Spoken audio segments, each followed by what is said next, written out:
Cuando la vida te presente razones para llorar, demuéstrale que tienes 1001 razones para reír.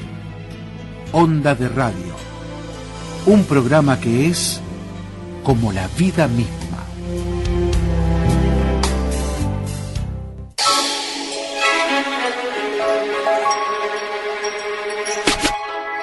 Exactamente 9 de la mañana, 12 minutos, y les recordamos para que comiencen a comunicarse que María del Carmen hoy atiende todos los llamados en el 431-2872 y 433-3899. Estamos hasta el mediodía en Onda de Radio.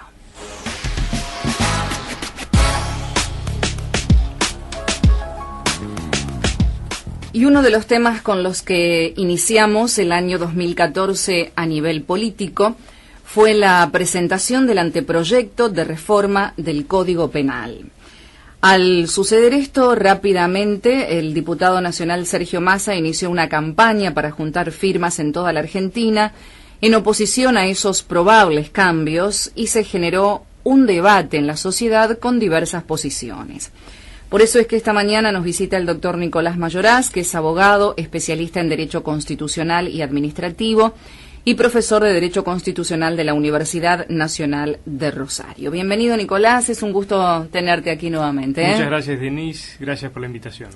Bueno, como siempre, la idea es clarificar conceptos, Nicolás, ¿no? Para poder tomar posiciones y, bueno, para saber qué pensar respecto de todo lo que escuchamos, porque verdaderamente lo que escuchamos a través de los medios o podemos leer es muchísimo, ¿no?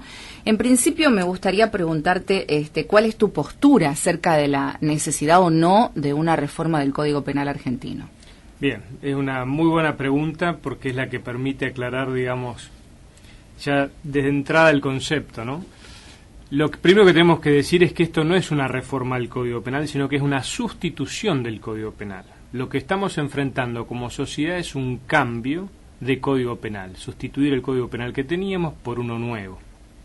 Entonces, si habláramos de reforma al Código Penal, podríamos discutir puntos, artículos, penas, en algunos casos, subir, bajar, que es lo que ahora pretende venderse a la sociedad luego de este rechazo inicial que vos mencionabas cuando el diputado Massa alerta a la sociedad de lo que significa este cambio. Por eso, para mí, lo primero que hay que tener en cuenta es que no estamos frente a la posibilidad de una modificación del Código en su reforma. La reforma es tan integral que directamente es una sustitución del Código Penal, que responde a un paradigma, un nuevo paradigma que se quiere implementar ya a través de esta estructura. Para algunos es una sorpresa, pero la verdad es que, estando Zaffaroni de por medio en el anteproyecto, porque es uno de los redactores, no hay nada que nos sorprenda. Cuando Zaffaroni fue propuesto como ministro de la Corte, las voces críticas y las voces de alarma se alzaron enseguida, porque veían en Zaffaroni, más allá de sus pergaminos como jurista, que son innegables, su reconocido perfil académico, el problema estaba en las ideas que el doctor Zaffaroni sostiene en relación a lo que es el derecho penal. No fueron exagerados los que dijeron que Zaffaroni era abolicionista o que Zaffaroni promovía la derogación directamente del derecho penal, que si querés ahora vamos a ese tema. Pero básicamente, a tu pregunta debo decir que el problema mayor que enfrentamos es que nos quieren cambiar el sistema penal a través de la sustitución del Código Penal. Y esto es muy grave porque la ideología que está detrás de este Código Penal no es simplemente una reducción de penas en determinados delitos, como podemos ver al analizar algunos de los casos, sino que es directamente un paso más que se da hacia lo que es el abolicionismo penal. Este Código Penal argentino, ¿cuántos años tiene, Nicolás? Nosotros tenemos un Código Penal del año 1921 que ha tenido muchas reformas y ha tenido modificaciones. Hay leyes especiales, leyes penales especiales para determinados delitos que no están incorporadas al Código Penal. Cuando decimos 1921 es quizá el argumento más efectista, por decir, bueno, va a cumplir ya 100 años, es algo viejo. Primero debemos decir que las leyes no son prendas de vestir que una deba cambiarlas simplemente porque pasa el tiempo. Los códigos penales y los códigos en general son normas que una vez dictadas se empiezan a cubrir de una pátina de uso que le va dando seguridad jurídica a los operadores. Cuando los jueces empiezan a aplicar el Código Penal y cuando llevan ya tantos años aplicando el Código Penal, van haciendo una interpretación que va generando un consenso a medida que pasa el tiempo o va generando las modificaciones legislativas. Es cierto que la ley, por ejemplo, la ley de estupefacientes no está incorporada al Código Penal, pero es una ley especial que también tiene muchos años, por ejemplo, y aunque no esté incorporada en el Código, no afecta a los jueces ni a los fiscales su utilización. Por eso yo digo, modificaciones se podrían hacer, sería bueno que se plantearan cuáles son, y eso sería sí lo bueno para debatir. Pero el problema aquí que nos enfrentamos, insisto, no es una simple modificación ni una modernización, porque no se trata de modernizar el código, sino aquí se trata de cambiarlo definitivamente para acomodarlo a esta ideología que no es nueva, que ya se está aplicando en la Argentina, que es la de el abolicionismo penal. Mencionaste a Eugenio Zaffaroni. Quizás la gente por allí no sepa quiénes son los integrantes, los miembros de esta comisión redactora del proyecto. Además está constituida por Ricardo Gil Lavedra, por el diputado macrista Federico Pinedo, por la exdiputada socialista María Elena Barbagelata y por el exministro de Seguridad bonaerense León Arslanian. Y según la letra de este anteproyecto, plantearían 178 delitos en los que las penas suben, 129 en los que las penas bajan. Se crean 89 nuevos delitos y hay 14 que desaparecen. Esto es lo que señala la comisión redactora. Pero ¿qué es lo que cambiaría realmente, Nicolás, si esto llega a aprobarse? Es decir, ¿cuál es esta gravedad que vos nos planteas hoy? Porque acá cambiamos el concepto, o sea, ya no es reforma, es dejar de lado, tirar algo que teníamos para que haya algo nuevo, ¿no? Mira, tenemos que agregar un integrante que es Federico Pinedo, que es el del PRO, que también integraba, y que señalo esta presencia porque nos permite ver una parte del problema. Vos fíjate que el arco ideológico político de la comisión es amplísima. Tenemos socialistas, radicales, peronistas y del PRO. Digamos que estaría representada todas las fuerzas políticas aquí, salvo Massa, que es un emergente posterior a la creación de esta comisión, el Frente Renovador. Entonces el problema que vemos aquí que no es una cuestión de derechas o de izquierdas, sino que lo que se está planteando aquí es que este proyecto de nuevo Código Penal es el emergente de una ideología que se viene sembrando en todos los partidos políticos desde hace largo tiempo. ¿Y en qué consiste esto? Fundamentalmente en la deslegitimación del derecho penal. Es decir, hace mucho tiempo que nosotros venimos escuchando no como una propuesta de solución, sino como una descripción de la realidad, para no transformarla, sino para modificarla a través de estas herramientas del código.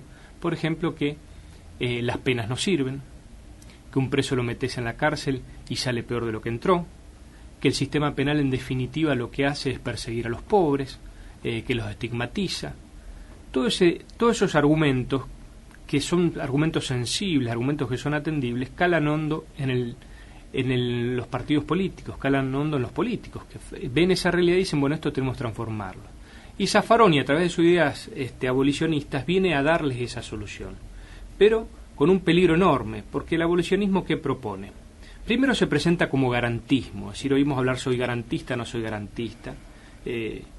Si garantismo es la defensa de los derechos humanos, digamos que todos somos garantistas. El problema es que en este movimiento para ellos garantismo es solamente los derechos de los presuntos delincuentes frente al Estado.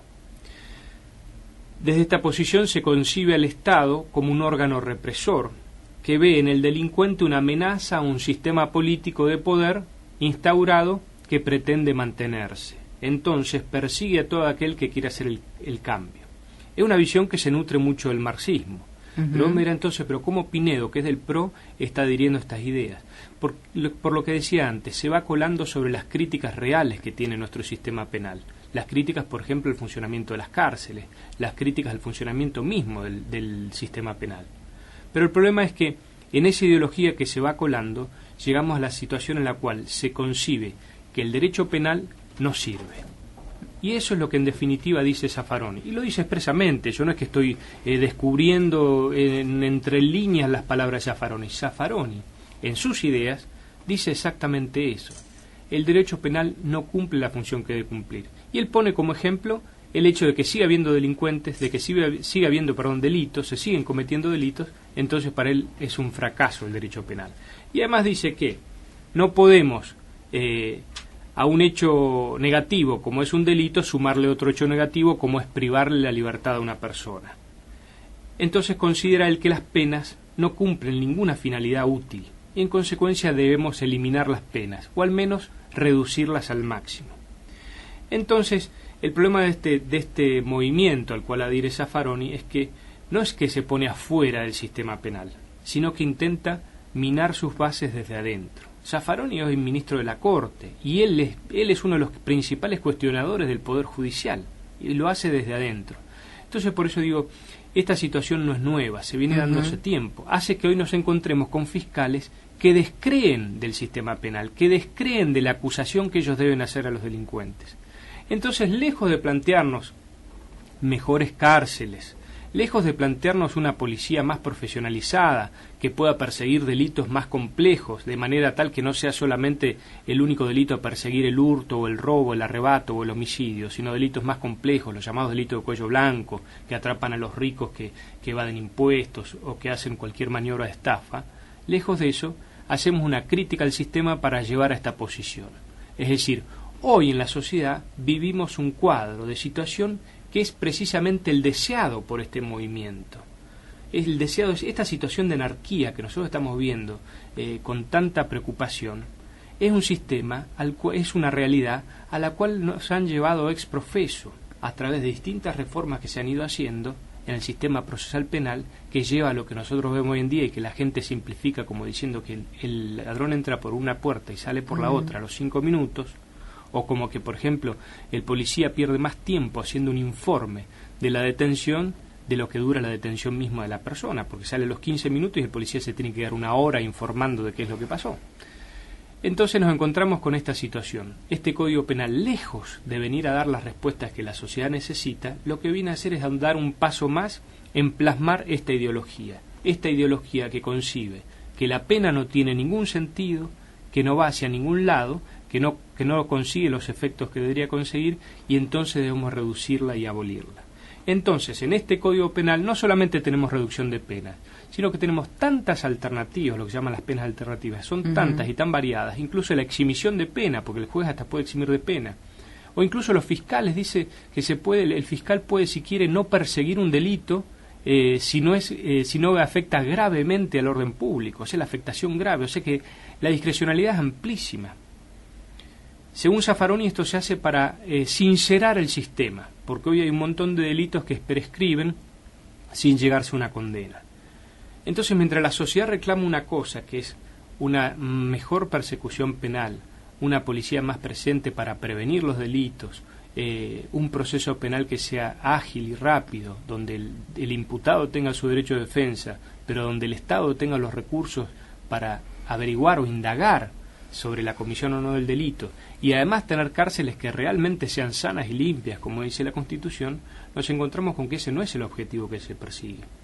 Y eso nos permite comprender por qué ciertos gobiernos que se jactan de garantistas o más bien de progresistas no han hecho nada al respecto. El doctor Wiener, cuando anunciaba su acceso al gobierno, digamos, cuando ganó las elecciones y demás, proponía, entre otras cosas, sacar a los presos de las cárceles, de las comisarías y mejorar las prisiones. Y nada de eso ocurrió. En definitiva, ¿por qué? Porque es coherente con esta ideología. No nos olvidemos que Wiener ha sido uno de los mayores émulos de Zaffaroni, lo ha nombrado, lo ha llegado a llamar el arquitecto de la República, Zaffaroni, es decir, él adhiere a esas ideas. Más allá de que ahora, frente a esta reacción popular, ha dicho, bueno, habría que estudiar más o menos las penas. Entonces, por eso yo resalto lo que dije al principio. Ojo con caer en esa trampa de creer que aquí lo que se trata es de discutir artículo por artículo, claro, para ver qué pena aumentamos o no. Porque realmente el problema es mucho más grave. Es decir, lo que se nota es como una vez más, como hacer oídos sordos a lo que reclama la sociedad en realidad, Nicolás, porque yo no creo que ninguna persona, nosotros los que estamos todos los días expuestos a la inseguridad, al temor, a los robos cotidianos, a la muerte, podamos pensar o podamos imaginar el ciudadano común que esto va a ser bueno, ¿no? Es decir, en algún momento alguien se habrá preguntado, bueno, ¿es esto lo que quiere la sociedad? Porque las leyes, en definitiva, también son o se hacen, se redactan, se trabajan para servir a la sociedad, ¿no? Para estructurar y para manejarnos socialmente en todos los países del mundo, es así. Entonces, esa opinión de la gente cae en saco roto. En definitiva, yo creo que sí, cae en saco roto, digamos, no es una batalla que esté perdida, es decir, la genialidad política que ha tenido Massa en esto, con esto no quiere decir que uno esté con él o en contra de él, pero sí ha tenido esa habilidad política de advertir antes que nadie este hecho y lanzarlo, digamos, en un formato mediático a la opinión pública, ojo que esto es lo que va a pasar. Y de esa manera logró un grado de alerta tal en la sociedad que hizo que el gobierno en cierta manera retrocediera y ya no hablara de anteproyectos, sino que hablara de un borrador que todavía hay que estudiar, que hay que ver y demás. Entonces, de alguna manera ha tenido un efecto. Por supuesto que como no está todo cerrado, la sociedad debe seguir cuestionando todo esto, justamente para lograr lo que vos planteás como algo lógico y básico en un Estado de Derecho y en una democracia, que es la representación política. Si los legisladores son quienes nos representan y la sociedad reclama... Para algo se han votado y están allí, ¿no? Exactamente. Lo que hay que tratar de romper para mí es justamente, a veces lo que yo le llamo esa cúpula o ese espacio, esa atmósfera controlada en la cual viven los legisladores, donde reciben el asesoramiento de quienes sostienen ideas distintas a lo que sostiene el común de la gente. Porque el problema ¿cuál fue? Esto se lo trasladó a un plano puramente científico académico. Entonces, a vos como que no sos abogada, a mí que no soy especialista en derecho penal, fuimos excluidos de esta discusión inicial, en el sentido que esto es un tema de derecho penal y no tienen por qué opinar. Entonces, cuando la voz de la sociedad clama por mayor seguridad, ¿cuál es la respuesta? La respuesta es ideológica. Bueno, esto es un reclamo de la burguesía reclama la seguridad, entonces se plantea como una especie de pretensión excesiva frente a la crisis que vivimos. Entonces el delincuente que roba no es un delincuente, es una persona que ha sido excluida socialmente, entonces es un excluido de la sociedad y demás. No nos explican por qué, con tantos años de bonanza económica que dicen que tuvimos, los delitos han crecido enormemente cuando, si la pobreza es la causa del delito, tendría que haberse reducido el delito, ¿no? Pero el punto que vos planteás es muy importante, es decir, seguir alerta con este tema, participar de la mejor manera posible, haciéndole ver a los legisladores que no estamos de acuerdo con este sistema, que no estamos de acuerdo con esta modificación del Código Penal, porque nos lleva a profundizar esto que vivimos. Porque lo lógico es lo que vos planteás. Si yo hago una reforma, si realmente fuera, sería para mejorar el sistema, claro, no para empeorarlo. Pero en la ideología de ellos están mejorando, entre comillas, el sistema. Porque para ellos el sistema en sí es malo, porque meter a la gente presa es malo, porque las penas no cumplen ninguna finalidad. Entonces, ¿qué están haciendo? Están haciendo un código penal coherente con sus ideas. Hay que reducir las penas al mínimo. Por eso se le llama derecho penal mínimo o minimalismo o directamente abolicionismo. Ese es el gran problema. Es decir, estamos acá discutiendo un código que no es una modificación, sino que es un nuevo código penal, donde le podrán hacer todos los parches que quieran, pero si esto se sanciona, es la consagración de esa mentalidad que hoy la vemos de un modo informal o desorganizado, porque también en nuestra Corte Provincial tenemos ministros que siguen esta ideología. Tenemos ministros de la Corte que han dicho que la inseguridad es solo una sensación, o sea que no es solamente esto un patrimonio exclusivo de la capital federal ni del doctor Zaffaroni.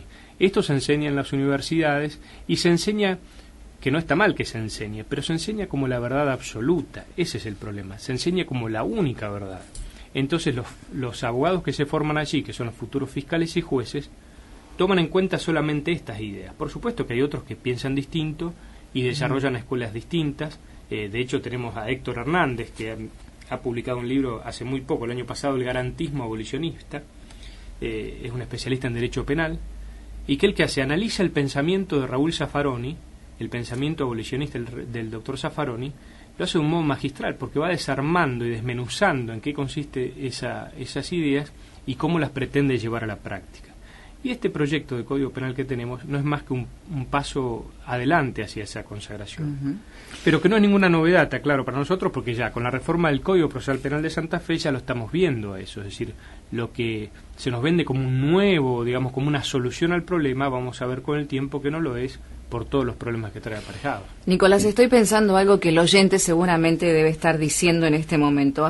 Hago un paréntesis en el análisis de estas probables reformas en el Código Penal y pienso en lo que estamos viviendo hoy en el país, el tema de los linchamientos, ¿no? Y cómo la sociedad está actuando, ya sea para castigar a un delincuente y para pegarle hasta llegar a matarlo, o para evitar que un grupo de gente realice esto, ¿no? Pero digamos, lo que vemos es una falta total del Estado, de la presencia del Estado, de el Estado que garantice el derecho de todos y la seguridad de todos, y una reacción de la comunidad que, por supuesto, uno por principios no puede decir voy a matar a quien me roba, pero sí el que roba mata sin ningún problema y está en estas condiciones, ¿no? O sea, en estas condiciones de estar en la cárcel y de salir, o es menor y no se lo puede penar y demás. Entonces, a ver, ¿dónde poner el énfasis en esto? O sea, ¿dónde ubicarnos para decir, bueno, no tenemos que llegar a la ley de la selva, pero ¿qué hacemos? Bien, sí, es un tema crucial, ¿no? Yo creo lo siguiente. Primero debemos desbaratar el argumento que utiliza el poder político para quitarse el lazo de encima y evitar las responsabilidades directas que tienen. Vos dijiste muy bien la frase, la ausencia del Estado. Yo diría más bien que en vez de ausencia del Estado hay ausencia de voluntad política del gobierno de turno, porque es una manera de darle nombre y apellido a ese Estado, porque si hablamos del Estado, y el Estado, es decir, de esa manera disimulamos y escondemos a los verdaderos responsables de esta situación. Porque la verdad, Denise, que el Estado está omnipresente en la vida nuestra. Es decir, toda nuestra vida está regulada. Pensemos en la parte impositiva. Cuando el Estado quiere, es decir, cuando el gobierno quiere que algo se haga o funcione, se lo hace. Es decir, pongamos, no sé, la persecución que se hace a la evasión fiscal a través de la FIP o en el mercado de granos. La presencia del Estado es enorme y muy efectiva porque ha logrado reducir, por ejemplo, el mercado negro de granos. Para dar un ejemplo, la presencia del gobierno, es decir, del Estado, en la prohibición de fumar en lugares públicos. Yo siempre lo pensaba con relación a la droga. Si fueran igual de efectivos para hacer cumplir las ordenanzas de no fumar en lugares públicos, ¿cuántos mejores resultados se obtendrían en un montón de otros temas? Por lo tanto, a mí me gusta hacer el distingo. Si nosotros aceptamos solamente que es una ausencia del Estado, que lo es, como vos decís, dejaríamos sin cuestionamiento y sin responsabilidad a los funcionarios de gobierno, a los nuestros gobernantes. Entonces yo prefiero decir primero que aquí lo que hay es una ausencia del gobierno. Y ahí le ponemos nombre y apellido. Porque si no circulan los patrulleros policiales donde deben circular, no es porque es una ausencia del Estado, es porque hay una decisión política de un gobierno que decide no enviar a patrullar a la policía. Si la gente sabe mejor que nadie dónde hay cocinas de droga en los barrios y hace las denuncias ya hasta por radio, pero la policía no hace nada y el gobierno no hace nada, yo no quiero decir que es una ausencia del Estado, es una ausencia del gobierno que deliberadamente adopta la política de no perseguir criminalmente a esas personas denunciadas o siquiera no investigar como es debido.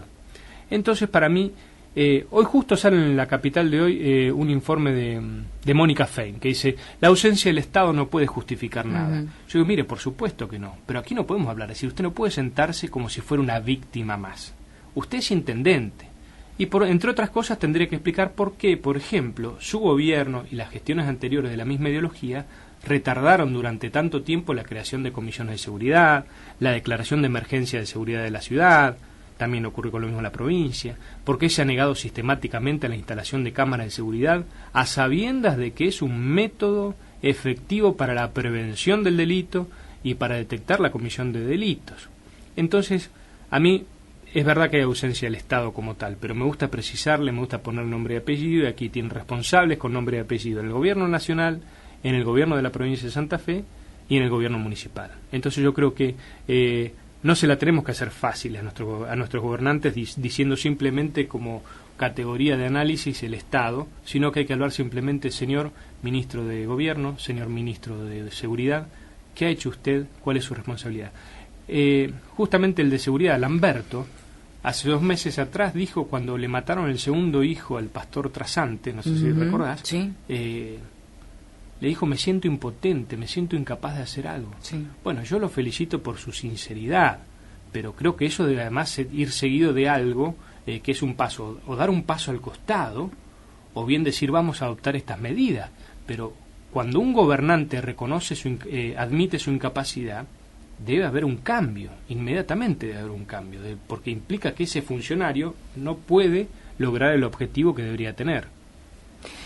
Bien, vamos a hacer una pausa. Estamos conversando con el doctor Nicolás Mayoraz. Vamos a seguir hablando de algunos temas de este no al cambio del Código Penal, ya no digamos reforma, vamos a decir sustitución, como nos ha indicado el doctor, y los invitamos a que participen, si quieren, a través del 431-2872, 433-3899, o también a través de mensajes en nuestro Facebook, FM del Rosario, Onda de Radio Oficial.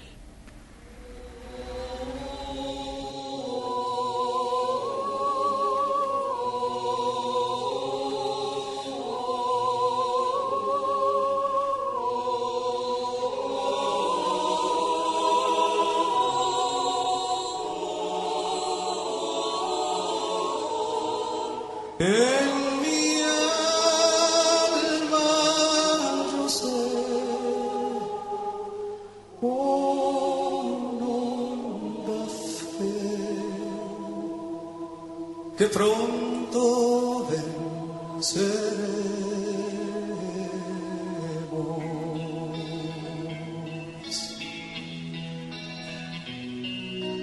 pronto venceremos, pronto venceremos, juntos lucharemos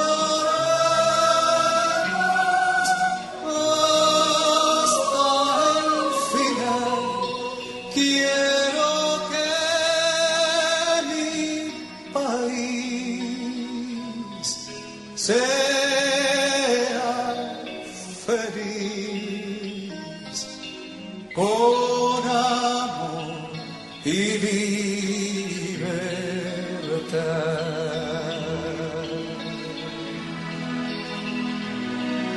Solo con justicia, solo con justicia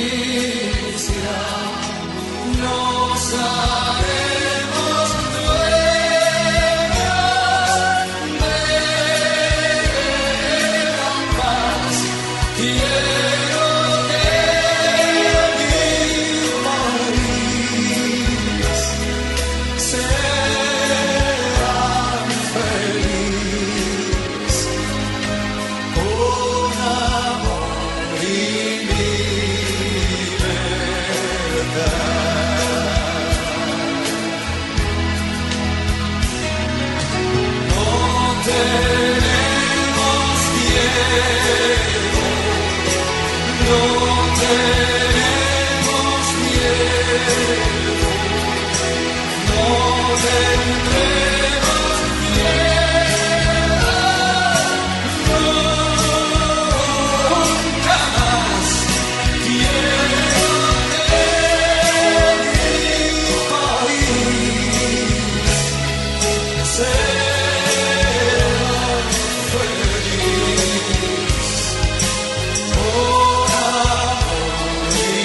Seguimos conectados con Denis en 103.9.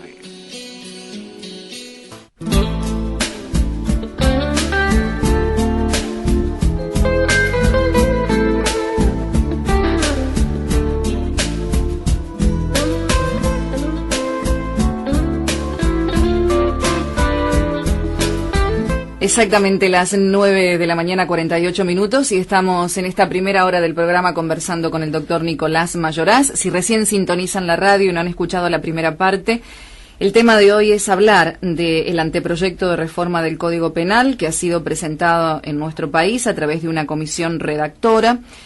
El doctor Nicolás es abogado especialista en Derecho Constitucional, es docente de la Universidad Nacional de Rosario, y bueno, ya hemos hecho una aproximación verdaderamente profunda para saber de qué estamos hablando en este momento en nuestro país relacionado a este tema.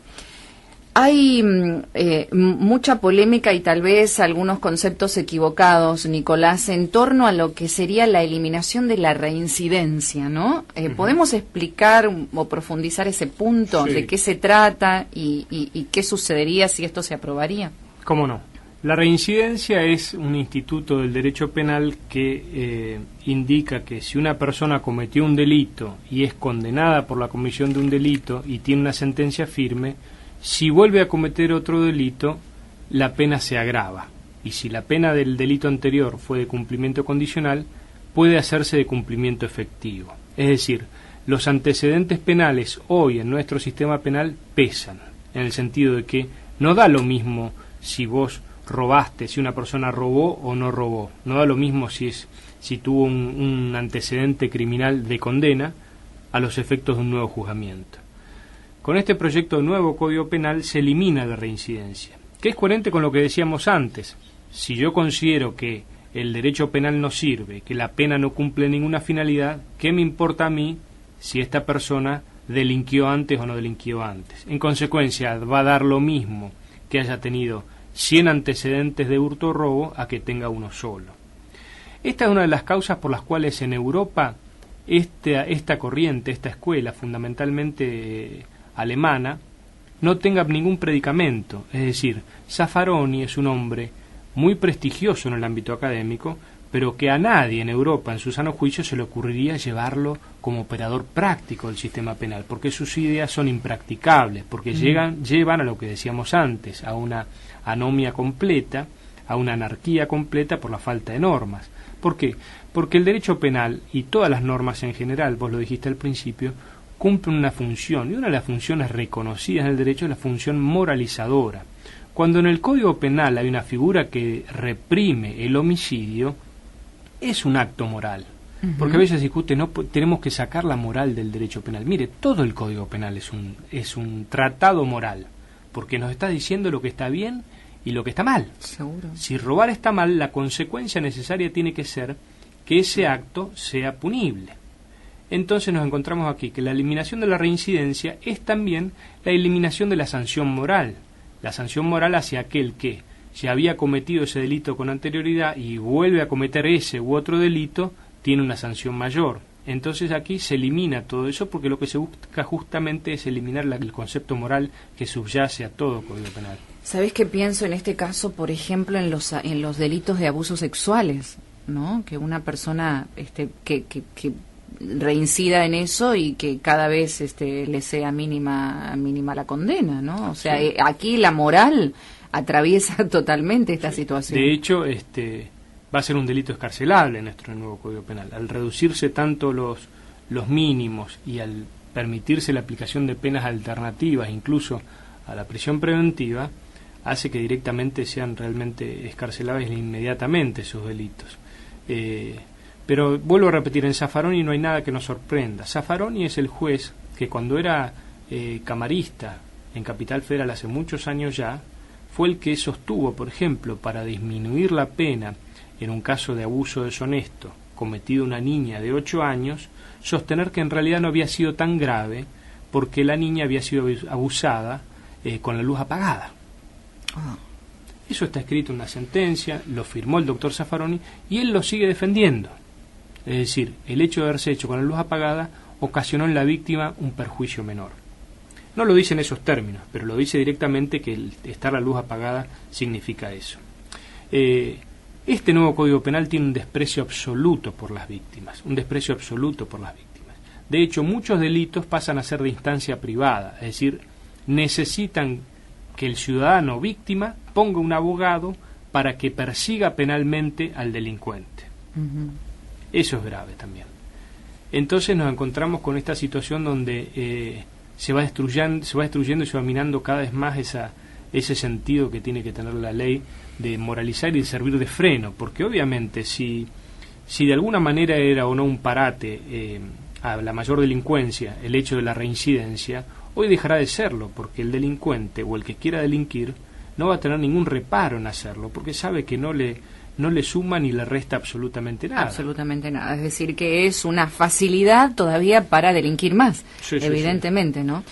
¿Y qué sucede con la pena de muerte? Algo, no, perdón, la pena de muerte no, la prisión perpetua, que algo también he leído de esto, que se eliminaría también la prisión perpetua para los delitos de homicidio. Exactamente, se elimina la prisión perpetua, que hoy estaba en algunos tipos de delitos a partir de la ley Bloomberg, que eran los casos de secuestro seguido de muerte, se habían agravado las penas.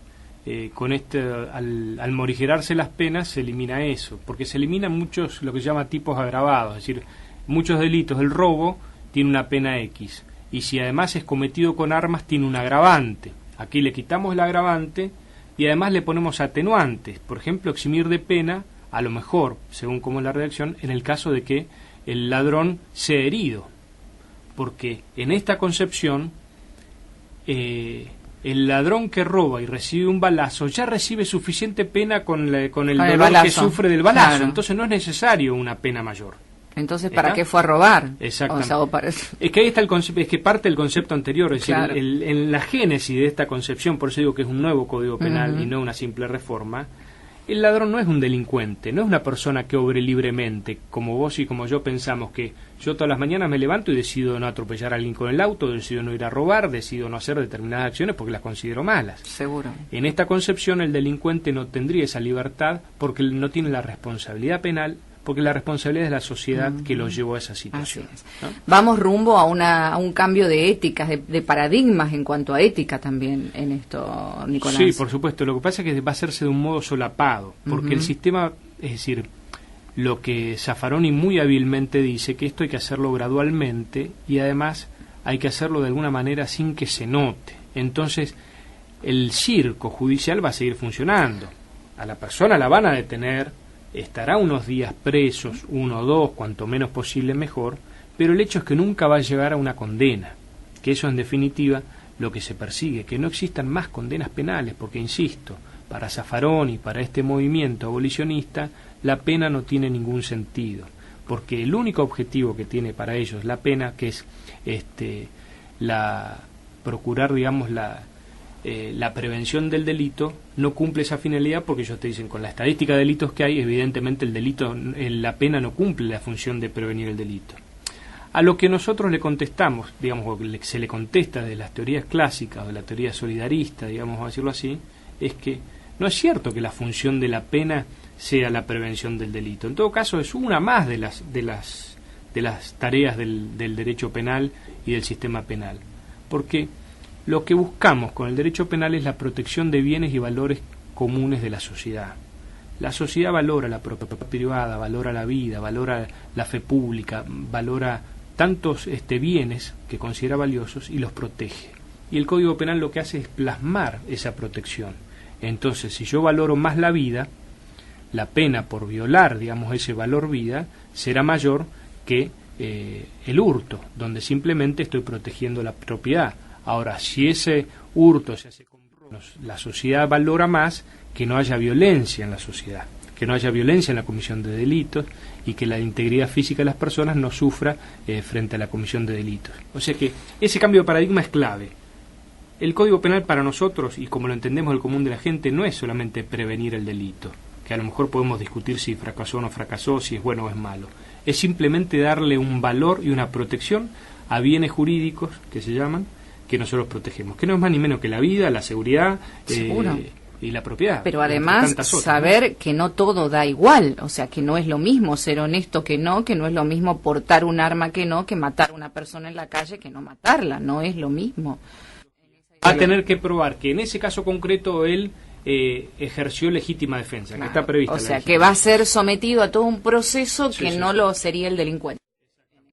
Es indemnizable solamente cuando hubo cuando el error es grosero y arbitrario. ¿Por qué? Porque se presume que en el poder